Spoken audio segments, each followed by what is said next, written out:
हृदय के सिंहासन पर विराजमान मेरे शहंशाह मेरे गुरुदेव भगवान, आपके चरणों में कोटि कोटि वंदन। मंच पर विराजमान सभी महापुरुषों के चरणों में प्रणाम। माताओं, बहनों व भाइयों, बड़ी कृपा हमारे पूज्य मलिक जी के ऊपर, जो इतना बड़ा बीड़ा उठा करके इस आयोजन को करते हैं। श्री गुरु महाराज जी भी हीरे लाल स्पेशल चुनते हैं कि जो इस योग्य होता है। सेवा हर किसी को प्राप्त नहीं हो सकती।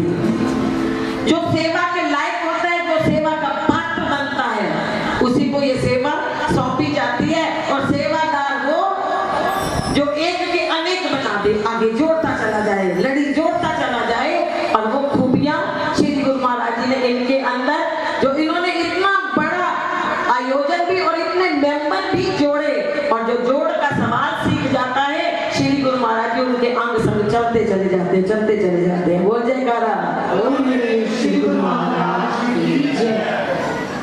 अब 5 मिनट में मैं क्या शुरू करूं, मुझे यही नहीं समझ आ रही है। और मैं तो इनसे ये प्रार्थना करूंगी कि जो महफिल में आकर के बैठ गया है, जो देर से आया है, उनको देर से भेजो और महफिल को सजाते रहो, महफिल आगे बढ़ाते रहो, समय के आगे बढ़ाते रहो, क्योंकि ये जल्दी से हाथ में आने वाले लोग नहीं है। बोल सच्चे दरबार की जय। हाँ, क्योंकि ये रूहें कब हमारे हाथ में आएंगी? मसा मसा तो पकड़ी चाहतियां ने, और वो इसके नाम जल्दी जल्दी पहुंचा देंगे, तो फिर ये फायदा असि तो कहने जाओ जाओ जाओ जाओ जम जाओ। क्योंकि जब तक दूध में जाग नहीं लगेगा, जब तक दूध में जाग नहीं लगेगा, तब तक दूध जमने वाला नहीं है। तो अब श्री गुरु महाराज जी का जो जाग हमारे पास आ रहा है, तभी आप जम सकते हो। और उसके बाद दूध जम जाने के बाद भी काम नहीं बनने वाला, क्योंकि जब तक उसके अंदर कुछ ना कुछ छिपा हुआ है, कुछ ना कुछ छिपा हुआ है। और वो क्या छिपा हुआ है? घी।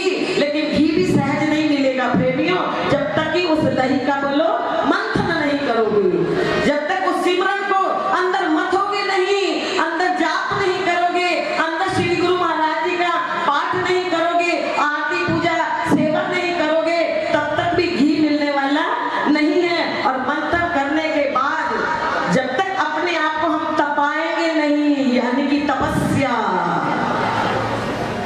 जब तक तपस्या नहीं करेंगे, तप नहीं करेंगे, अपने आप को तपाएंगे नहीं,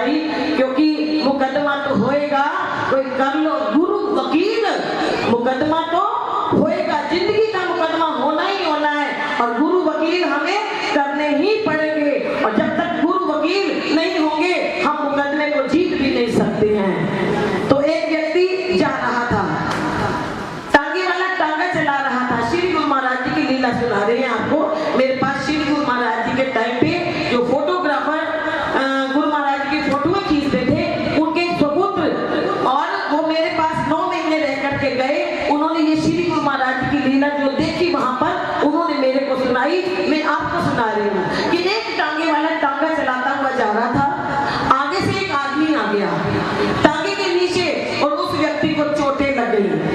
उसने जाकर के पुलिस में रिपोर्ट कर दी।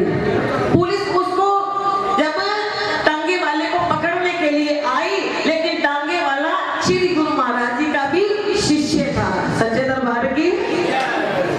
अब श्री गुरु महाराज जी ने कहा कि तेरे को एक वकील हम देते हैं और तू अपना काम कर।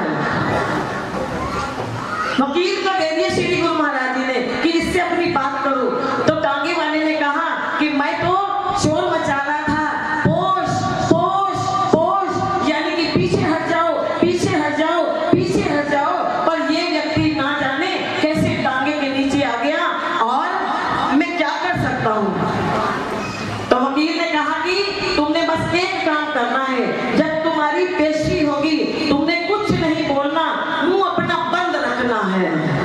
जब वहां पर पेशी हुई टांगे वाले की और जिसको चोट लगी थी उसकी भी पेशी हुई, तो टांगे वाले ने जो जिसको चोट लगी थी उसने कहा महाराज इसने मेरे को कल इतना चोट मारी कि इसको सजा दी जाए। तो वकील ने कहा कि ये टांगे वाला तो गूंगा है। सच्चे दरबार की। वकील ने क्या कहा कि ये टांगे वाला गूंगा है, इसे बोलना नहीं आता। तो जिसको चोट लगी थी बोले झूठ बोल रहे हो वकील साहब, कल तो ये कह रहा था पीछे हट जाओ, पीछे हट जाओ, पीछे हट जाओ। बोल सच्चे। जब ये उसी समय जज ने कहा कि जब ये तुम्हारे मुंह से ही शब्द सच्चाई का निकल आया कि तुम कह रहे हो कि ये कह रहा था पीछे हट जाओ, पीछे हट जाओ, पीछे हट जाओ, तो फिर टांगे वाले का कसूर नहीं है, कसूर भगत तेरा है। और वो टांगे वाला बोलो मुकदमा जीत गया। तो कहते हैं कि जिंदगी की फाइल हमारी एक जन्म की नहीं, जन्म जन्म की जिंदगी की फाइल श्री गुरु महाराज जी अपने हाथ में ले लेते हैं और हमारी जिंदगी का मुकदमा बोलो वही जितवाते हैं। और हमारी जीत तभी हो सकती है अगर हम सिमरन से, सेवा में और सत्संग से जुड़े रहेंगे, तभी हमारा कल्याण हो सकता है। तो आइए क्या कहना है, बधाई जी बधाई ऐसे गुरु आने हो गए, बधाई जी बधाई गुरु आने हो गए, बधाई जी बधाई हरा वाले दे हो गए, बधाई जी बधाई हरा वाले दे हो गए, बधाई जी बधाई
बिना जिंदगी होती